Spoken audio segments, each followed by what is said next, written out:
The Tao Daily Tarot is just around the corner. Here's a little heads up for you. This is kind of what life has felt like over the past year or two, maybe longer for some of you. Alrighty, just an endless battle. But you want that to end. These are going to do it for you. Absolutely. I'll have details for you coming up in just one moment. Well, hello and welcome to the Tao Daily Tarot. I love having you here. You are my foundation. You're the reason that I'm doing this stuff in more ways than one. I may get to that through this explanation of everything. I may not, but nevertheless, thank you. Whether you're a first-timer, long-timer, or cross-watcher, you are more than welcome. And for the first-timers, let me explain very briefly what makes this reading different from every other tarot reading. First of all, it's archetypal. I use generally only 8 cards. Sometimes I might add 1 or 2, depending how the spirit moves me. But nevertheless, the fewest cards possible. And the reason is that the Tao, by definition, is the simplest, straightest, easiest path. Very often people get confused with more is better, put a whole bunch of cards out on a table and go, hey, look at the reading.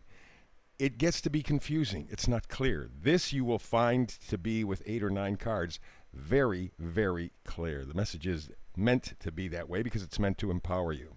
I also focus on energies, the energies of coming, going, pushing, pulling, the things that affect you every day of your life and affect everybody every day. But the way they express themselves in your life as opposed to somebody else's life is very different. So think of this as an energetic weather report. For example, let's say you want to know if it's going to be sunny today or cloudy or rainy or snowy or windy, or we're going to get hurricane, tornado. What are we going to get? How do I prepare? That's what we do with this energetic reading. We give you the energies that are circulating at this point. And then you decide how to navigate your life. You have the power. I give you the power. When you predict, you often give the power to outside forces, somebody else, something else moving in. This way, you have the power. You have the energetic weather report. You know what you need to do. And it's very likely going to be different than the person standing right next to you, but that doesn't matter. You apply the energies to your life. I do a hyper shuffle, and I try to get this read in about a 10-minute period because you have a life, you have things to do, you're very busy. 10 minutes you can squeeze in. So let's get to the first step here. That is the hyper shuffle.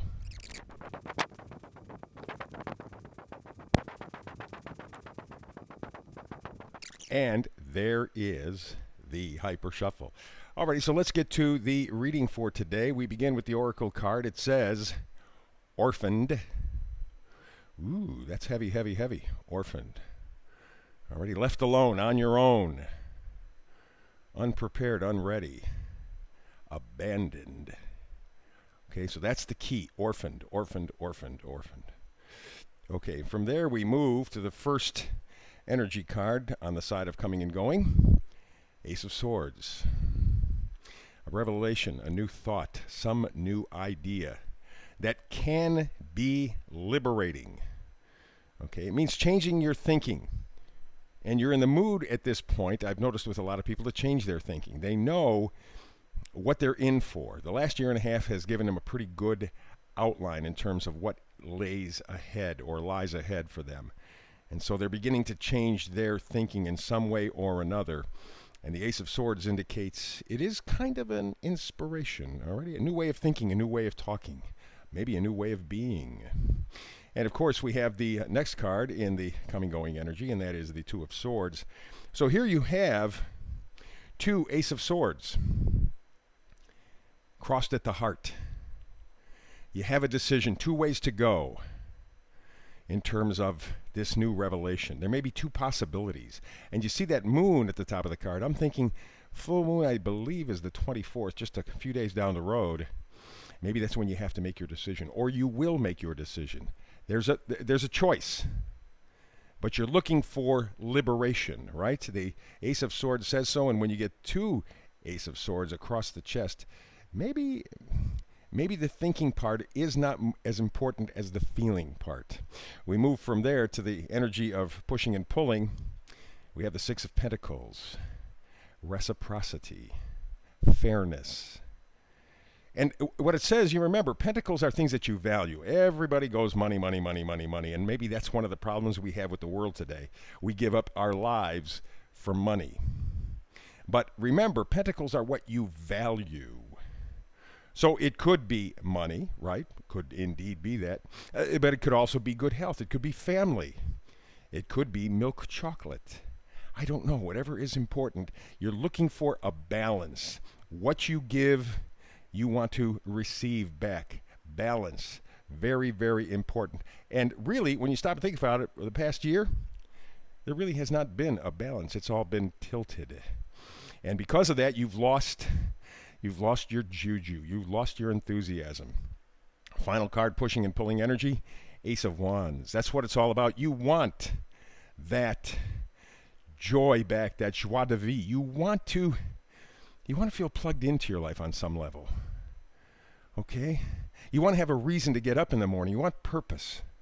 And that will give you. Now, of course, with the two aces here, it tells me you will definitely take care of business. There's no doubt about it at all.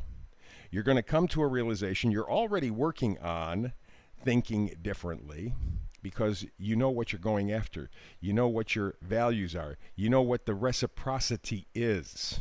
You want joy in your life. Has not been a lot of that for most of us in the past year or two. We go to the magnifier card number 1. We look at the Magician. I would imagine there are days when you look at your life and you really think, man, it's going to take magic for this thing to work out. It's going to take a miracle for this thing to work out. But that's the energy, that's the understanding that you are going into this with.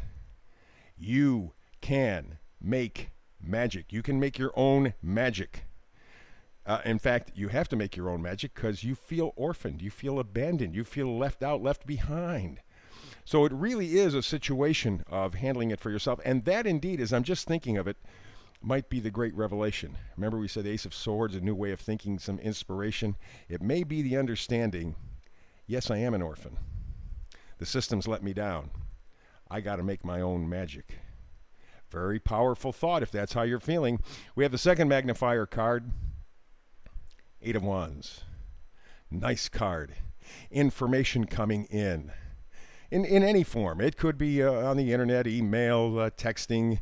Could be talking to a neighbor or a friend or somebody at work. Something is coming in your direction that will help spark. Remember, we're talking 8 of Wands.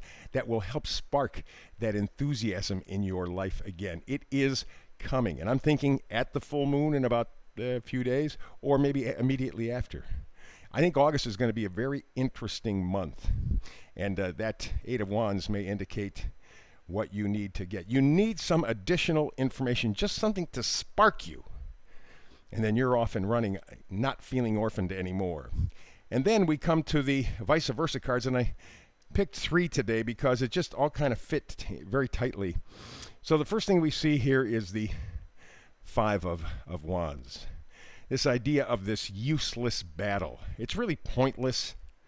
It's a lot of noise, and that's just about it. Really, you're not accomplishing anything. And I think a lot of people have looked at this past year that way.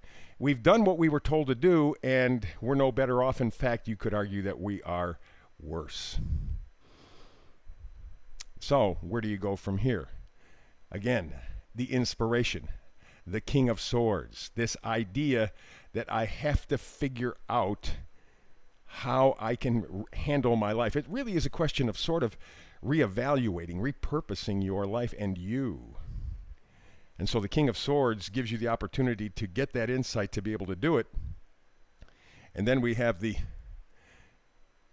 King of Cups saying probably the first step, love yourself. I know, you hear that all the time. But that is probably the single most difficult thing for any of us to do, is to really, honest to God, love ourselves. Yes, I know you say that there are people with big egos and they're all centered on themselves. That's not love of self. That's insecurity. Love of self is very quiet and confident. And rather than fight this pointless battle and feel orphaned like you have for the past year or two or longer maybe, Huh? You're deciding enough with the noise. I want some inspiration. I want some joy. I want some love in my life. And the thing to bring all of this together so that you have that joie de vivre, you have that joy of life, you have that purpose, you have that emotional stability. King of Cups, love thyself. Easier said, bit trickier to apply, but that's the task. And I think August will be when it really kind of lines you up very nicely. What a great read. Wow. I love doing this for you because it empowers you. That's the whole point of this, right? All righty, great. So remember to please like, subscribe, and share. Hit the bell. That'll give you the daily reminder stuff. And other than that, boy, I'm kind of breathless with this read. This was a really, really good one. Between now and the next time you and I have a chance to talk tarot together, and I hope it's tomorrow because I do a brand new read every day, 365 days a year. But if it's not, doesn't make any difference. The next time you and I have a chance to get together, talk tarot, blessings.